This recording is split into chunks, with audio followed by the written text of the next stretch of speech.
5장에서 이사야 선지자는요, 이스라엘과 유다를 포도원과 포도나무로 비유를 하십니다. 그리고 하나님은요, 그 포도원의 주인이시죠. 하나님께서 심히 기름진 산에 땅을 파서 돌을 채하는 등 많은 수고와 희생을 통해서 이 포도원을 세우시고 극상품 포도나무로 유다를 심으셨던 거예요. 그리고 좋은 열매 맺기를 바라고 기다리셨습니다. 자, 그런데 좋은 열매가 아닌 들포도를 맺었었어요. 아주 못되고 악한 포도 열매를 맺었었던 겁니다. 본문은 유다가 맺은 그 들포도, 그 못되고 악한 포도들이 무엇인지 하나씩 하나씩 고발하면서 이에 대해서 화 있을진저, 화 있을진저 이 문구를 6번이나 반복하면서 하나님의 그 진노의 심판을 예언을 해줍니다. 그 첫 번째 화가 8절에 기록이 되어 있는데요, 탐욕의 열매였었습니다. 이에 대해서 첫 번째 화 있을진저 선언을 해주고 있죠. 8절을 다시 한번 읽겠습니다. 시작. 여호와께서 이르시되 다시요. 8절 시작. 가옥에 가옥을 이으며 전토에 전토를 더하여 빈틈이 없도록 하고 이 땅에서 홀로 거주하려는 자들은 화 있을진저. 가옥에 가옥을 더하고 더 많은 토지를 모으되 탐욕스럽게 모았었던 거죠. 다른 사람을 돌보지 않고 마치 이 땅에서 혼자 사는 사람처럼 자기만 위하여 살았었던 겁니다. 마치 이 땅에서 영원히 살 것처럼 이 땅만을 위해서 살았었던 거예요. 이에 대해서 첫 번째 화가 선언이 됩니다. 어떤 종류의 화가 미칠지 9절과 10절 말씀을 같이 읽겠습니다. 시작. 만군의 여호와께서 내 귀에 말씀하시되 정령이 허다한 과옥이 황폐하리니 크고 아름다울지라도 거주할 자가 없을 것이며 열흘가리 포도원에 겨우 포도주 한 바트가 나겠고 한 호멜의 종자를 뿌려도 간신히 한 에바가 나리라 하시도다. 가옥에 가옥을 더하며 그렇게 많은 가옥을 가졌는데 그 안에 사는 사람이 없을 거라는 거예요. 있기만 하지 아무도 살지 못한다. 또 열흘가리 포도원이 얼마나 큰지 그것을 기경하는 데만 열흘이 걸릴 정도로 그 큰 포도밭, 그렇게 많은 땅을 얻었어요. 그러나 거기서 뿌린 그 열매, 거두는 열매가 겨우 한 바트, 약 22리터. 우리 콜라가 2리터짜리 콜라 11개 정도밖에 거두지 못할 것이다 라는 거죠. 탐욕을 부리지만은 절대 배부르거나 만족하지 못하게 될 것이다 라는 겁니다. 두 번째 악한 열매는 방탕의 열매였어요. 11절 12절 말씀입니다. 시작. 아침에 일찍이 일어나 독주를 마시며 밤이 깊도록 포도주에 취하는 자들은 화 있을진저. 그들이 연회에는 수금과 비파와 소고와 피리와 포도주를 갖추었어도 여호와께서 행하시는 일에 관심을 두지 아니하며 그 손으로 하신 일을 보지 아니하는도다. 방탕에 드러나는 모습을 보니까 술 취함, 연회를 즐기는 것이었습니다. 세상의 정욕을 따라 즐거움과 쾌락을 찾아 쫓아다니는 사는 거죠. 목사님, 저는 술을 안 먹는데요, 연회도 즐기지 않는데요, 그럼 나는 방탕한 것 아니죠? 겉모습은 아닌 것 같습니다. 자, 그러나 이 방탕의 근본적인 문제는요, 겉모습으로 술 먹고 이것만 문제가 아니라 단순히 술 먹고 연회를 즐기는 것보다는 여호와께서 행하시는 일에 관심을 두지 않음에 있습니다. 여호와에 대해서 관심이 없어요. 하나님께서 은혜 베푸시는 일에 대해서 인정하지도 아니하고 감사하지도 아니하고 또 죄에 대해서 심판하시는 일에 대해서 전혀 두려워하지도 아니하고 준비하지도 않는 거죠.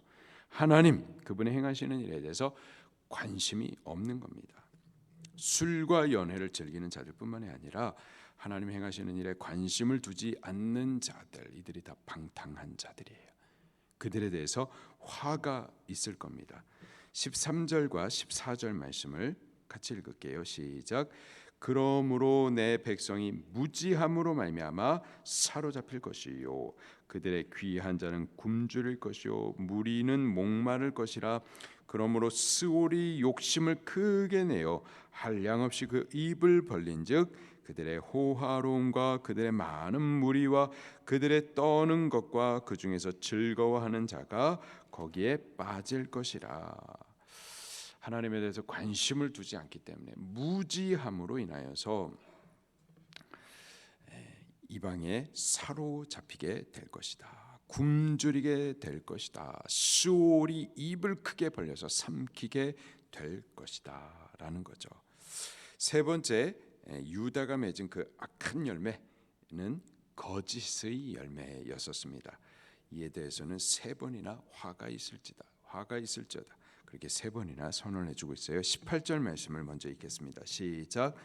거짓으로 끈을 삼아 죄악을 끌며 수레줄로 함같이 죄악을 끄는 자는 화 있을진저. 20절도 읽겠습니다. 시작.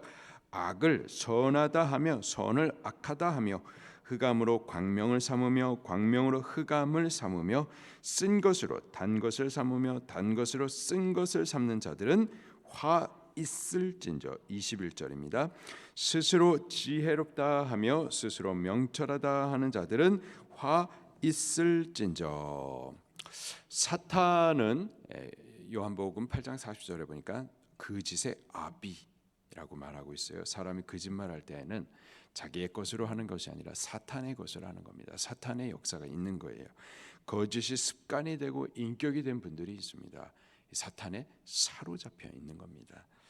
더 나아가서요, 나 혼자 거짓말을 하는 것뿐만 아니라 이 거짓으로 끈을 삼아서 죄악을 끌고 오는 이들이 있습니다.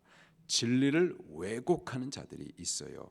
악을 선하다 하고 선을 악하다, 또 불의를 이거 의로운 것이다 라고 말하고 정의를 불의하다 하면서 이렇게 거짓되게 선동하여서, 그렇게 거짓되게 선동해서 하는 일이 뭐냐? 선한 것을 배격하고 악한 것을 나라 안으로 끌어오는 자들이죠.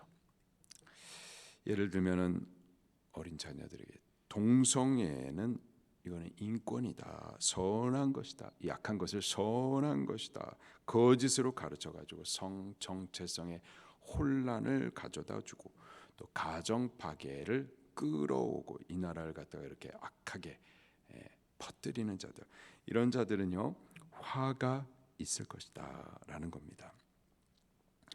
네 번째 유다가 맺은 그 들포도 못된 열매는 뇌물을 받는 일입니다.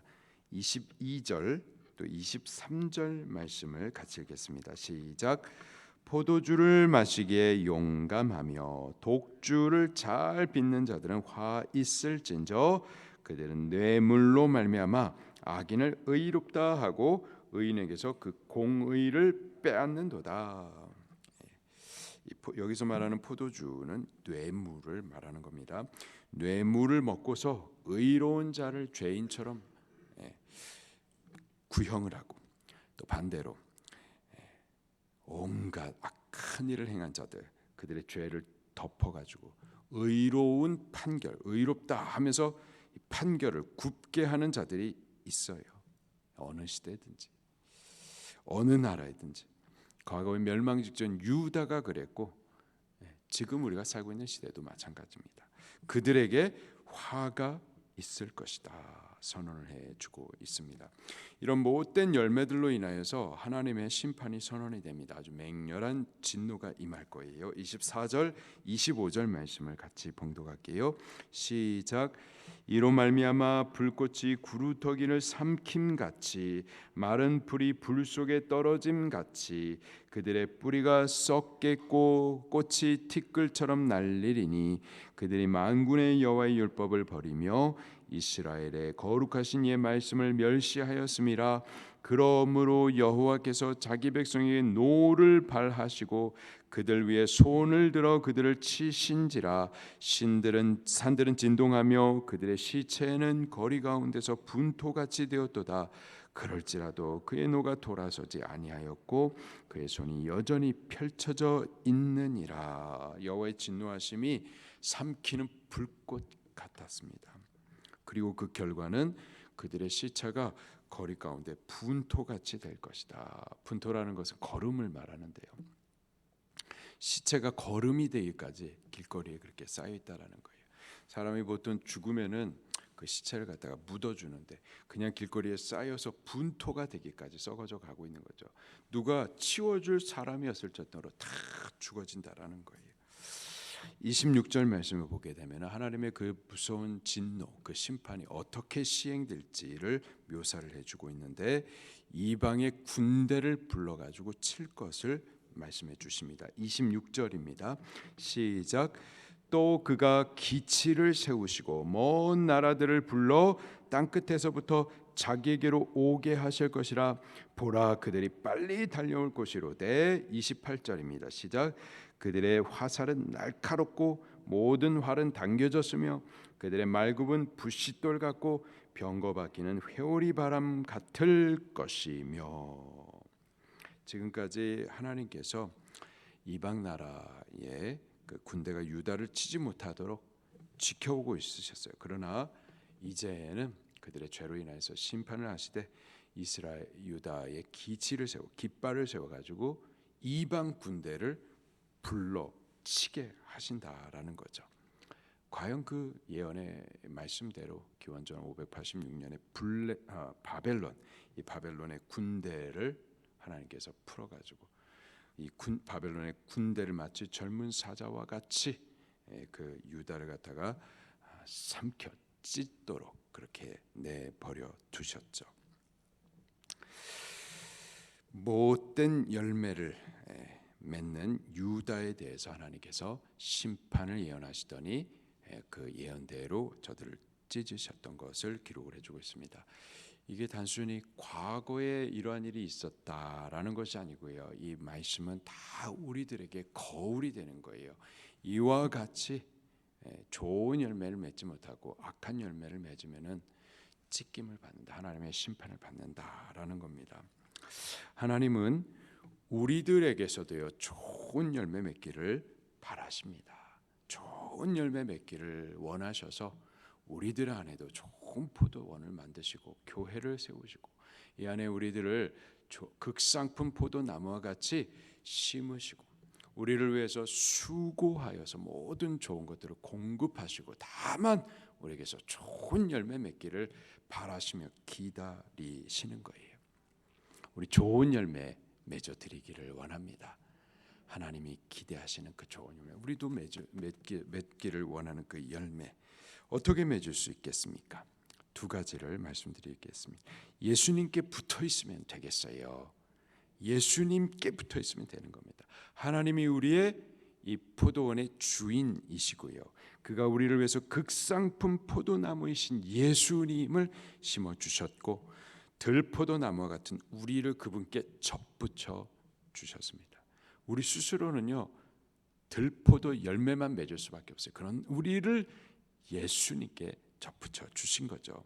그분으로부터 죄사함의 은혜, 하나님의 자녀가 되는 복음의 양분을 흡수하도록 하셨습니다.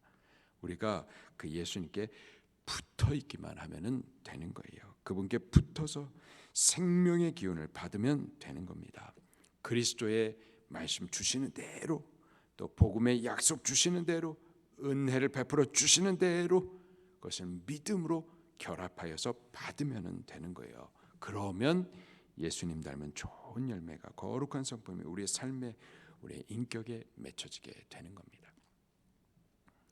제가 어렸을 때에 저희 둘째 아이가 어렸을 때에 그 아이를 좋은 거를 그 아이가 먹고 싶어 하는 것을 충분히 먹게 해주고 또 축구하는 거를 충분히 하게 해주고 하니까는 아이가 그러더라고요. 착해지고 싶다 그러더라고요. 착해지고 싶다. 우리가 예수 그리스도 안에 거하면서 예수 그리스도의 은혜를 충분히 받으면은요 예수 그리스도의 것이 우리 안에 열매로 드러나게 되어 있습니다. 우리가 하나님으로부터 자꾸 떨어져 있고 은혜로부터 자꾸 자꾸 멀어지니까는 우리께 드러나와서 못된 것들이 나오는 거예요. 성도님들도 보면은 은혜를 받으시면은 예수님 닮은 것들이 드러나요. 막 사랑이 나오고 베풀어주고 기도하고 헌신하고 얼굴도 보기만 해도 은혜롭고 빛이 나고. 근데요, 은혜로부터 멀어지면 벌써 막 싸나워져요. 성도가 폭도가 되고 그렇습니다. 은혜로부터 떨어지면 그렇게 돼요. 우리 예수 그리스도께 접붙여진 대로 거기에 꼭 붙어 있을 수 있기를 예수님 이름으로 축원합니다. 두 번째로 성령을 모시면 되겠어요. 성령의 열매를 맺혀드려야 되는데 성령의 열매, 누가 맺으시는 열매라고요? 성령이 맺으시는 열매입니다. 내가 맺는 게 아니에요. 내 노력으로 내 의지로 맺는 열매가 아니에요. 내가 아니라 성령님께서 내 안에서 맺어 가시는 거룩한 열매가 성령의 열매죠. 9가지 열매가 있어요. 사랑이라고 화평, 인내, 자비, 양선, 충성, 온유, 절제. 이 모두가 성령이 맺으시는 열매입니다. 내가 하는 게 아니에요. 그럼 나는 뭐 할까요? 나는 성령을 내 안에 모시면 되는 겁니다. 성령을 모시면 그가 내 안에 오셔서 이러한 열매를 나를 위하여 맺어가 주시는 거예요. 내 안에 오셔서 굳은 마음을 부드럽게 하시고 내 안에 성령님 오셔서 다시 주님을 사랑하게 하시고 병들고 묶였던 우리를 다시 살아나도록 그가 역사하시는 거예요. 그가 오시면 지혜와 총명을 주셔가지고 주의 뜻을 분별하게도 하시고요. 차가웠었던 우리의 심령을 다시 뜨겁게도 하시고 묶여 있었던 우리 의지를 다시 살려서 일어나게 하시고 자원함으로 기뻐함으로 능력 있게 주의 일을 할 수 있도록 그가 움직여 가시는 겁니다. 그리고요, 그렇게 성령이 가시는 대로 우리가 뒤따라 간 이후에 나중에 뒤돌아보면은 열매가 맺혀져 있는 것을 보게 되는 거예요. 그러면서 그때 고백하게 될 겁니다. 이건 내가 한 것 아니다. 성령님께서 하신 것이다. 내가 할 수 있었던 것이 아니다. 주님께서 맺으신 열매다라고 고백하시게 될 겁니다. 오늘도 주 예수님 그분께 꼭 달라붙어 있는 하루가 되시기를 바랍니다. 또 성령님을 부르짖으십시다. 그분 안에 더욱 우리 안에 충만히 임하셔서 나를 살아주시기를 간구하십시다. 그래서 성령을 따라 기쁘게 자원하여 오늘 하루를 따라 살아가고 오늘 하루를 마치는 저녁에 성령님께서 행하셨습니다 라고 고백하며 감사할 수 있는 하루를 사시기를 예수님 이름으로 축원합니다. 말씀 붙들고 통성으로 기도하시겠습니다.